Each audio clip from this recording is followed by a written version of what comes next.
Hello dear student, आज की class में हम लोग क्लास 8 के क्वेश्चन आंसर पार्ट में 50 वर्ड्स वाले क्वेश्चन आंसर का अध्ययन करने वाले हैं। तो जितने भी व्यूवर्स एंड लर्नर्स हैं सभी से आग्रह है कि आप इस क्वेश्चन आंसर पार्ट को निश्चित रूप से शेयर करें ताकि विद्यार्थी को फ़ायदा मिल सके, विद्यार्थी को समुचित लाभ मिल सके। तो हम लोग स्टार्ट करते हैं और जानते हैं कि 50 वर्ड्स वाले क्वेश्चन कहाँ पर हैं और उसको समझने का प्रयास करते हैं। देखिए 50 वर्ड्स वाले क्वेश्चन आपको B.2.2 में है। यहाँ से यहाँ तक हम लोगों ने पिछले वीडियो क्लास में कर लिए थे। आज का क्वेश्चन बहुत ही इम्पोर्टेंट है विद्यार्थियों के लिए, तो निश्चित रूप से आप गौर करेंगे। सबसे पहला क्वेश्चन है कि make a list of things that the poet is curious to know about. कहता है कि ऐसी चीज़ों की सूची बनाएं जो कि कभी जो है क्यूरियस हुए हैं जानने के लिए। इस पोयम में कौन कौन सी चीज़ों पर कभी जिज्ञासु हुए हैं, जानने के लिए जिज्ञासु हैं, उन चीज़ों की आप लिस्ट के साथ बताएं। तो बहुत ही अच्छा ये क्वेश्चन है क्योंकि हम लोगों ने पोयम में अच्छी तरह से समझा है कि पोइट जो है किन किन बातों को जानने के लिए उत्सुक हुआ है। तो उसी बात को मैं आपको राइटिंग के माध्यम से मैं यहाँ पर दे रहा हूँ, जो कि आपके लिए काफ़ी इम्पोर्टेंट होगा। तो आप यहाँ से इसको नोट डाउन कर लेंगे। The poet is curious to know that. The poet is curious to know that. आप क्वेश्चन का आंसर यहाँ से शुरुआत करेंगे। The poet is curious to know that मतलब कि कभी जिज्ञासु होते हैं किन बातों को लेकर के। तो why the grass is green, घास हरी क्यों होती है। Why the wind is never seen, हवा दिखती क्यों नहीं है। The poet wants to know, कभी जानना चाहते हैं कि who taught the birds to build a nest. इस पोएम में कभी यह भी जानना चाहते हैं कि पक्षियों को घोंसला बनाना किसने सिखाया। Why the trees to take rest, और पैरों को आराम करने को किसने कहा। Where goes the missing bit of moon, और कहता है यहाँ पे चंद्रमा के जो है बाकी टुकड़ा कहाँ गायब हो जाते हैं, है ना। जब वो पूरा गोल होते हैं तो उनका बाकी टुकड़ा कहाँ गायब हो जाते हैं, जब वो गोल नहीं होते ना। He also wants to know, साथ ही साथ वह यह भी जानना चाहते हैं कि about the lights off stars, कौन तारे को प्रकाशित करता है। How comes rainbow and the fluffy clouds up in the sky, और उस ऊंचे आकाश में जो है उस ऊंचे आकाश में जो है इंद्रधनुष और फ्लफी क्लाउड्स को कौन ला करके रखता है, वहाँ पर ऊंचे आकाश में टांगता है। तो इन सारी बातों को लेकर के कभी जिज्ञासु हैं। तो इन सारे प्रश्न आप अच्छे से समझ गए होंगे।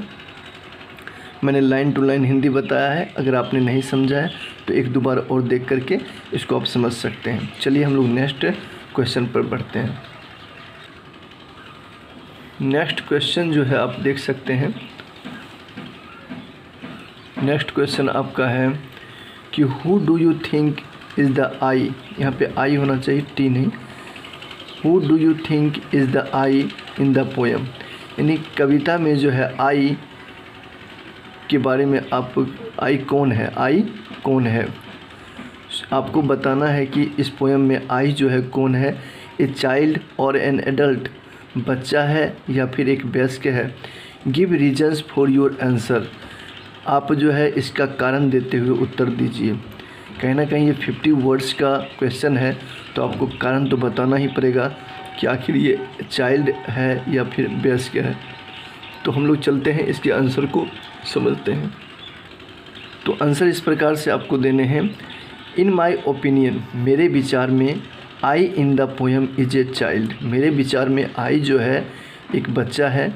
Because he is not an adult, यहाँ तक बातें रखना है कि वह एक वयस्क नहीं है।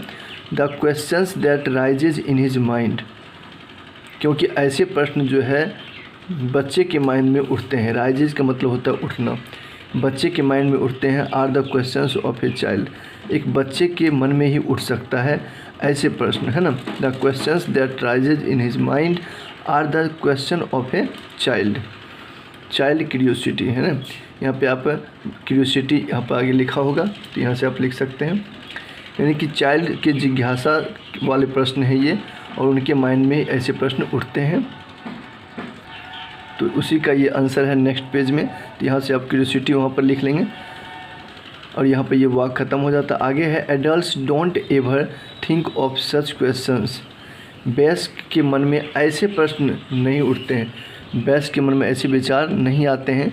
सो इसलिए I agree to the point, मैं सहमत हूँ that the speaker I of the poem, मैं सहमत हूँ कि वक्ता जो है आई, वह कविता में जो है पोएम इज ए चाइल्ड, वह एक बच्चा है, एंड नॉट एडल्ट्स, और वह एक वयस्क नहीं है। तो आप इस प्रकार से इसको लिख करके आंसर को समझ सकते हैं। तो अगला क्वेश्चन की ओर हम लोग बढ़ते हैं। अगला क्वेश्चन है, यहीं से आप देख सकते हैं क्वेश्चन नंबर 3, आप अपने बुक में मिलान कर लें, यही क्वेश्चन होगा। क्वेश्चन है,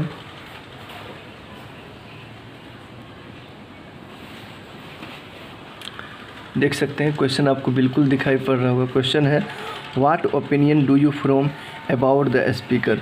व्हाट ओपिनियन, आपके विचार में, आपके क्या विचार हैं अबाउट द स्पीकर, स्पीकर के बारे में। कभी इसमें जो स्पीकर हैं उसके बारे में आपकी क्या राय है। तो इन माई ओपिनियन, मेरी राय ये है कि the speaker is a child, speaker जो है एक बच्चा है। कैसा बच्चा है, तो speaker is a child of high mental level, यानी कि विकसित दिमाग वाला बच्चा है। ही इज़ इंटेलिजेंट, वह एक तेज है, वह तेज़ है, काफ़ी तेज़ है। His mind is full of queries and questions, उसके मन में बहुत सारे क्वेश्चन भरे हुए हैं। तो इस प्रकार से आप स्पीकर के बारे में रख सकते हैं अपनी राय। चलिए अब हम लोग 50 वर्ड्स के ये 4 नंबर क्वेश्चन को समझते हैं। तो 50 वर्ड्स में ये 4 नंबर क्वेश्चन कह रहा है कि what does the questions in the and suggest about the speakers attitude towards his dad. What does the questions in the and suggest, मतलब कहते हैं कि प्रश्न जो लास्ट में क्या सुझाव देते हैं, प्रश्न के लास्ट में जो है क्या सुझाव देते हैं, अपने डैड के प्रति उनका क्या नज़रिया है, उस सुझाव से लास्ट में जो प्रश्न पूछते हैं, जो कहते हैं बात स्पीकर, उनके इस प्रश्न के वजह से जो है उनका डैड के प्रति क्या नज़रिया है, ये आपको बताना है इस 4 नंबर के प्रश्न में। तो चलिए हम लोग इसके आंसर को समझते हैं। The questions coming in the end of the poem suggests that the boy is undecisive. Undecisive का मतलब होता है,